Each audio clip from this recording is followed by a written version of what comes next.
really appreciate Dr. Choi this morning as he shared the broad view of Hong Kong, the situation now we are facing in Hong Kong.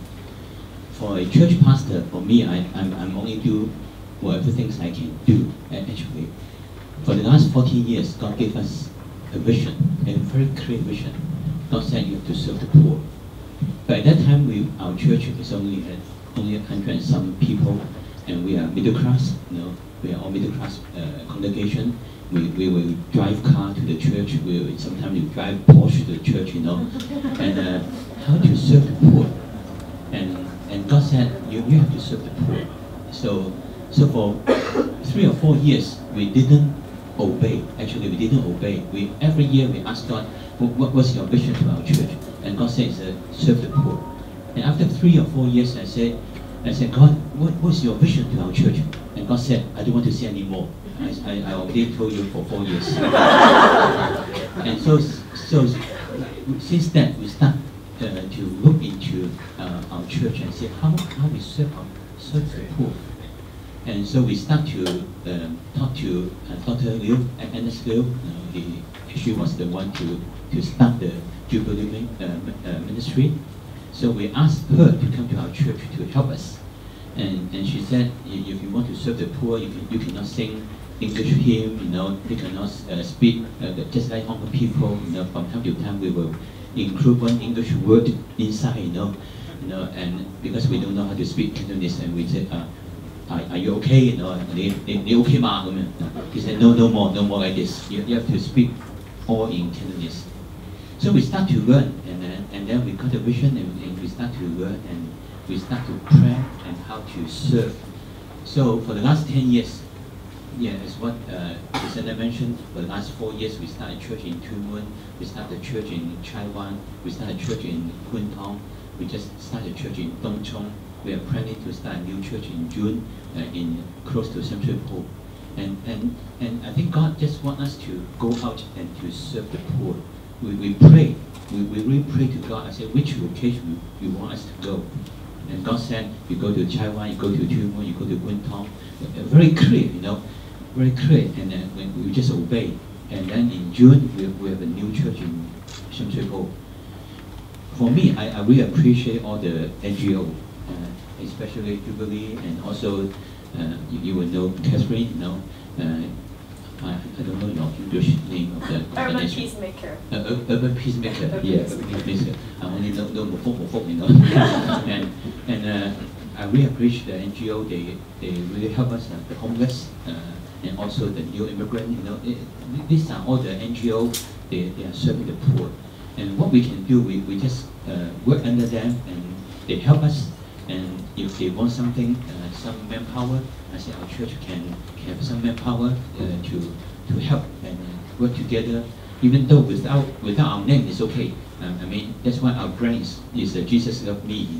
We never show our Tong Folk church and in the sense. So my heart is just to work with NGO together and see what we can do to the broader area of Hong Kong. And finally, I mean, is the passion, what Dr. Fanny mentioned. I think the passion is very important. I mean, for me, I brought up as a so-called middle class, and I went to Canada for a few years, and then I went to Taiwan as a missionary, and then came back to Hong Kong in 1985. And Dr. Fanny Choi, he was the one to challenge me to ordain as a minister. I still remember that lunch. And Dr. Van Niemann said, you need to ordain. I said, no, I don't want to be ordained. I didn't like to be a pastor. And to be a pastor, you have to preach different sermon every weekend. And so it's very difficult. And but Dr. Choi, I still remember, I think it's 20 years ago, he sat down with me and said, your gift is a pastor, so you ordain. So I just obeyed Dr. Choi and also obeyed God. So that's why I became a pastor for the last 22 years. And for me, I would say God is right. I'm a pastor. I like to work in the pastor. My gift is pastor. So for the last 14 years, God's vision said you have to serve the poor. And then we obey, and we start to plan, and then we start to motivate the brothers and sisters. So we all go together to serve the poor. So that's why you just look at the video. It's part of our ministry for the last 6 or 7 years. We serve the mentally retarded, we serve the poor, we serve the the homeless. Some of my staff just stay, sleep on the street for one night just to experience how the homeless feel, you know, and their passion and their heart are all I appreciate. So for me, I am only the senior pastor. I doing nothing, and I have nothing to do, you know. I still remember 20 years ago, I think 20 years ago, I think 25 or 30, I forgot. Someone mentioned that the most successful senior pastor is when you go to a church, you do nothing, you know. That's a successful senior pastor. So for me, I think I'm quite successful because I do nothing, you know.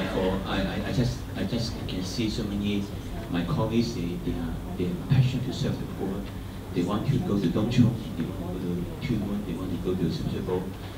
For me, I just encourage them, and for me, I just see what I can do myself to help to empower my colleagues and to serve the poor.